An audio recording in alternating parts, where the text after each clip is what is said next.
Hi guys, Vipin here.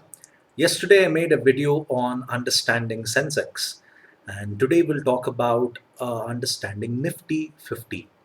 Now, the actual name for Nifty is Standard and Poor Nifty. Now, Standard and Poor is a company that is into a variety of services. One of the services that they're into is index design.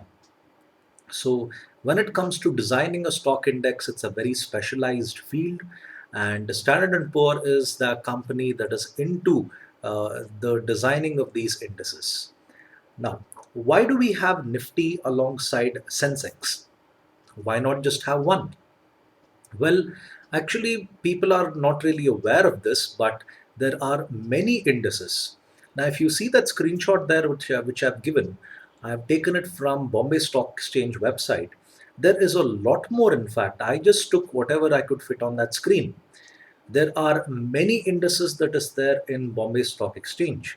There are indices exclusively for small cap companies, mid cap companies, and large cap companies.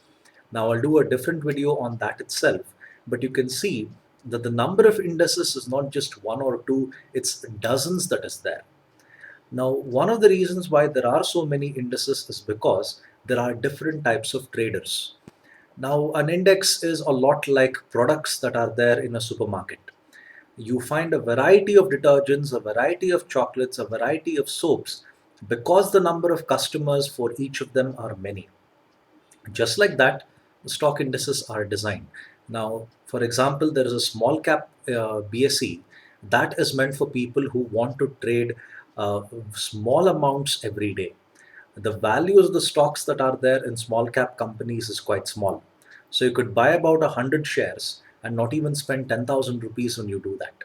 So this is how indices are actually designed by considering the type of trader who is involved in buying and selling as well. Now, why have two benchmark indices? You have Sensex, why Nifty as well? Why can't we just be happy and content with Sensex? Now, that's because you have to take into consideration statistics. When it comes to Nifty, you have 50 companies, and in Sensex, you have 30 companies. Now, when it comes to measuring the economic performance of India, going by one benchmark is not always considered wise. Now, when you go about studying statistics, when you go about doing research, you have many people whom you go about asking questions. And if you notice, when you go about asking people different questions, the response that you get is different. Now, let's say I was to conduct a review of Transformers 4. Now, when I go about asking a person in his who happens to be a senior citizen, okay, what do you think about this movie? If a person has seen this, he would usually go about giving a negative review because movies like Transformers are not really meant for that particular age group. They're meant for a younger audience.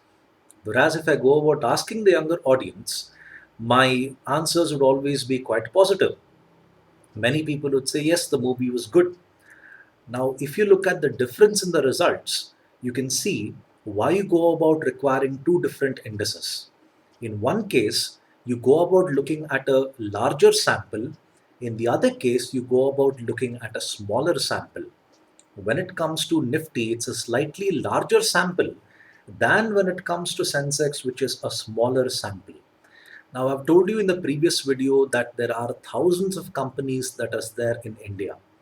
I can't go about looking at all the companies and look at what's the overall performance of this country. Instead, I'd go about taking a sample. In the first case, when it comes to Sensex, I've taken a sample of 30.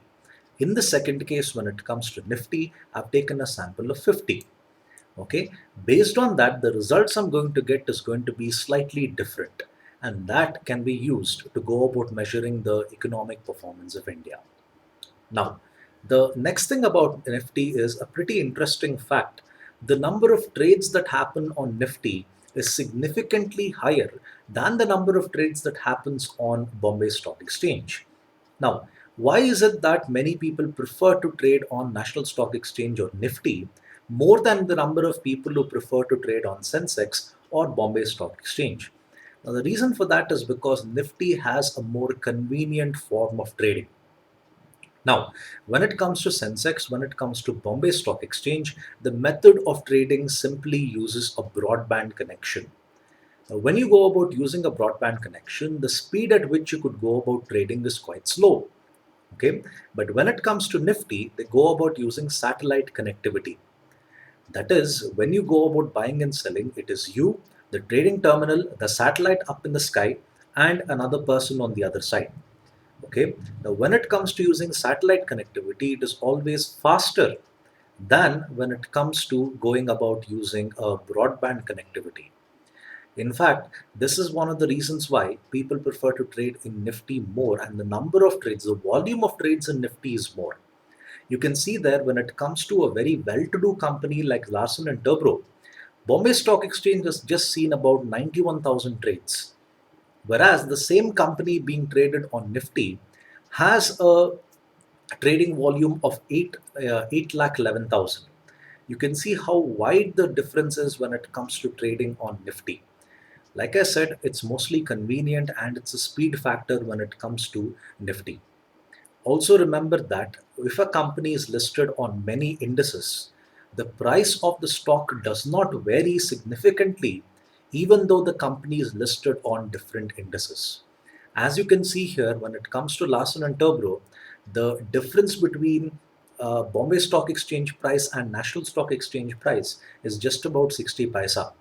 You will not see huge differences like Bombay Stock Exchange versus National Stock Exchange, like 5 rupees or 10 rupees difference. There is something called market equilibrium. The traders make sure that the prices on both sides are relatively the same. Okay, I hope you understood how Nifty works, and do go about giving a like to this video. Oh, and before I forget, when it comes to measuring Nifty and Sensex, both of them use the same method, free float market capitalization. That is, you don't consider the trades done by the big guys, you consider the small shareholders when it comes to the buying and selling. So, like I said, thank you for your time. Have a nice day. Bye, and do subscribe to my videos. Thank you.